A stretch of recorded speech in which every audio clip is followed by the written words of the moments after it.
بسم اللہ الرحمن الرحیم۔ السلام علیکم ورحمۃ اللہ وبرکاتہ۔ میں ہوں محمد صادق شور، آپ دیکھ رہے ہیں صادق ٹی وی یوٹیوب چینل۔ صحابہ کرام رضوان اللہ علیہم اجمعین کا آپس میں ہنسی مذاق، اور ایسی ہنسی مذاق کہ اگر اس زمانے میں ہم وہ ہنسی مذاق کسی کے ساتھ کر لیں تو غالب گمان یہی ہے کہ کسی ایک کی جان جا سکتی ہے یا لی جا سکتی ہے، کیوں کہ برداشت نہیں ہے۔ اور وہ صحابہ کرام رضوان اللہ علیہم اجمعین جو سخت مزاج بھی تھے، لیکن کس کے لیے؟ اسلام دشمنوں کے لیے، اور آپس میں رحم دل تھے۔ اللہ رب العزت نے ان کی صفت میں فرمایا اشداء علی الکفار، کفاروں پہ سخت، کفاروں پہ ٹوٹنے والے، رحماء بینہم، اور آپس میں ایک دوسرے پر رحم کھانے والے اور ایک دوسرے سے محبت بانٹنے والے۔ صحابہ کرام رضوان اللہ علیہم اجمعین کے ہنسی مذاق کے ایک دوسرے کے ساتھ مختلف واقعات ہے، اور انتہائی سخت سے سخت۔ اگر ہم آپ اس زمانے میں کسی کے ساتھ اس کو تصور کر لیں تو یقین مانیے کہ وہ بغیر لڑائی جھگڑے پہ اور مار پیٹ کے اور اللہ نہ کرے قتل تک اس کا موقع پہنچ سکتا ہے۔ یہاں پہ ایک ایسا واقعہ ہے جو ایسے صحابہ کرام ہیں جو بدری ہے، بدری صحابہ، بدری یعنی بدری کا ہونا یہ ایک اعلیٰ مقام ہوتا تھا صحابہ کرام میں۔ خدا نخواستہ کسی صحابی سے کچھ ایسی غلطی سرزد ہو جاتی تو کہتے وہ تو بدری ہے، یعنی یہ ایک نسبت ہوتی تھی کہ اس کے ایمان میں کوئی شک نہیں ہے، اس کے تقوی میں کوئی شک نہیں ہے۔ تو یہاں پہ ایسے دو صحابہ جو بدری بھی ہیں اور ان کا مذاق ہے، ان میں سے ایک نے مذاق کیا لیکن دوسرے نے کیسے برداشت کیا تو وہ آپ اس واقعہ میں جان سکے ہیں۔ سویبت بن سعد بن حرملہ، یہ ایک صحابی ہے جو بدری ہے۔ اس صحابی کے متعلق حضرت ام سلمہ فرماتی ہے، جو نبی کریم صلی اللہ علیہ وسلم کے ازواج مطہرات میں سے ہیں، کہ نبی کریم صلی اللہ علیہ وسلم کے دنیا سے پردہ فرمانے سے پہلے، یعنی نبی کریم صلی اللہ علیہ وسلم کی وفات سے پہلے، نبی کریم صلی اللہ علیہ وسلم نے ابو بکر صدیق اور سویبت اور ان کے ساتھ ایک دوسرے صحابی نعیمان، یہ بھی بدری صحابی تھے، ان کو بصرہ کے لیے بھیجا ایک تجارتی قافلے کی غرض سے۔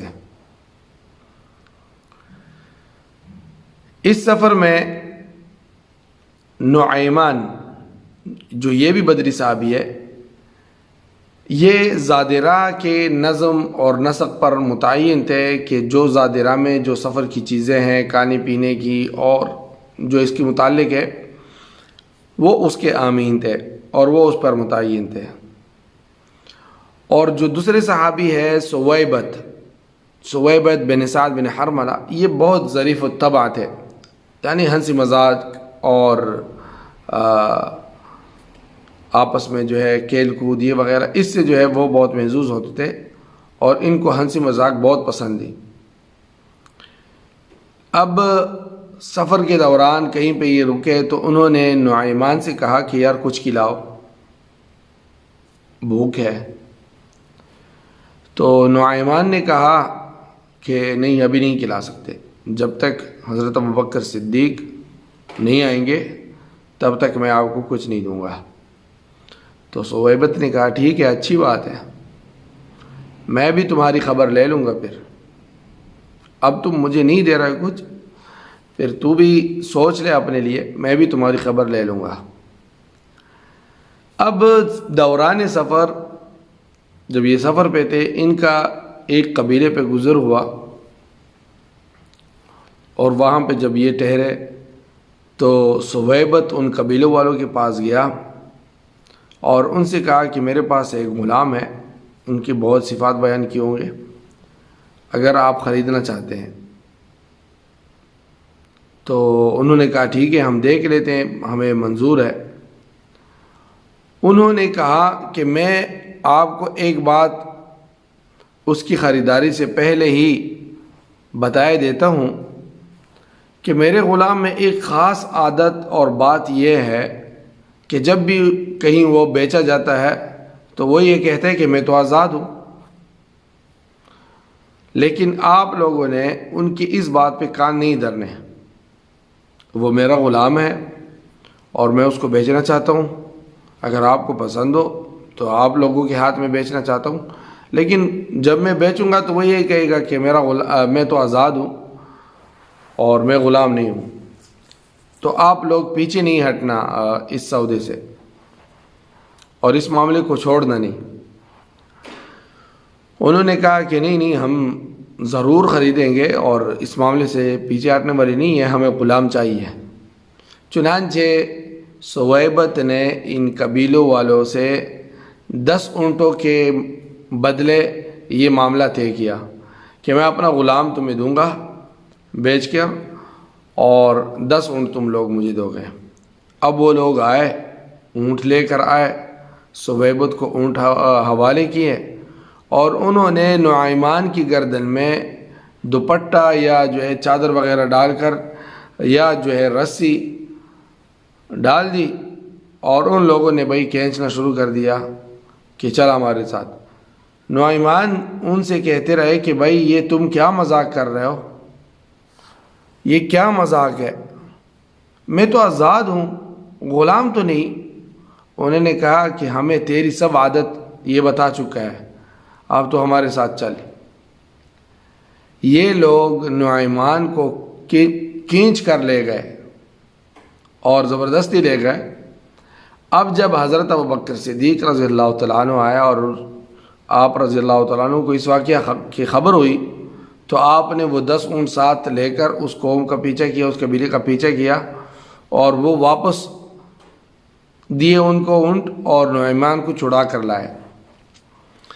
اب یہاں دیکھیں کتنا بڑا مذاق کیا، لیکن انتقام نہیں ہے، دل ان کے صاف تھے۔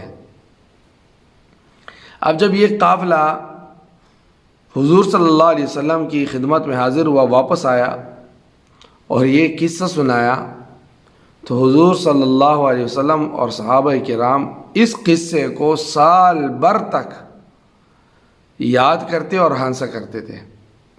اب نبی کریم صلی اللہ علیہ وسلم نے بھی ان سے کچھ ایسا نہیں کہا، اب مذاق تھا اور مذاق انہوں نے کیا، اور نبی کریم صلی اللہ علیہ وسلم بھی اور صحابہ بھی سال بھر تک اس قصے کو یاد کرتے رہے۔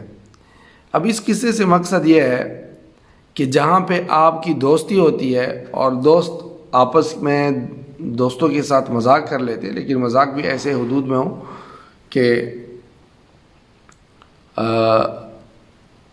اس سے جو ہے کسی اور کو نقصان نہ ہو، تو آپ بھی اس کو مذاق سمجھے اور اپنی دوستی کو برقرار رکھیں۔ یہ نہیں کہ کل آپ اٹھیں اور اس سے اس بات کا انتقام لے کہ آپ نے میرے ساتھ ایسا کیا، دوستوں میں یہ ہوتا ہے۔ اور پھر یہ صحابہ کرام رضوان اللہ علیہم اجمعین کہ بدری صحابہ، جنگ بدر میں شریک ہوئے صحابہ، جن کی ایمان پہ کسی کو شک نہیں ہوتا تھا، اور یہ ان کے لیے ایک سند اور سرٹیفکیٹ ہوتی تھی، تو ان کا آپس میں مذاق ایسا تھا اور اس لیول کا تھا، لیکن نہ انہوں نے آپس میں بدلہ لیا اور نہ انتقام لیا۔ تو یہ تھے صحابہ کرام رضوان اللہ علیہم اجمعین، اور ان کا ایمان ہمارے لیے نمونہ بنایا گیا کہ ان جیسا ایمان ہوگا تو قبول ہوگا۔ وَإِذَا قِيلَ لَهُمْ آمِنُوا كَمَا آمَنَ النَّاسِ، آمن الناس سے مراد صحابہ کرام رضوان اللہ علیہم اجمعین جیسے ان کا ایمان ہے۔ تو اللہ تعالی ہمیں ان کے نقش قدم پر چلنے کی توفیق عطا فرمائے۔ السلام علیکم ورحمۃ اللہ وبرکاتہ۔ دوستو، صادق ٹی وی کو سبسکرائب کرنا مت بھولیے، ویڈیو کو لائک کریں، شیئر کریں اور کمنٹ سیکشن میں اپنے رائے کا اظہار ضرور کریں۔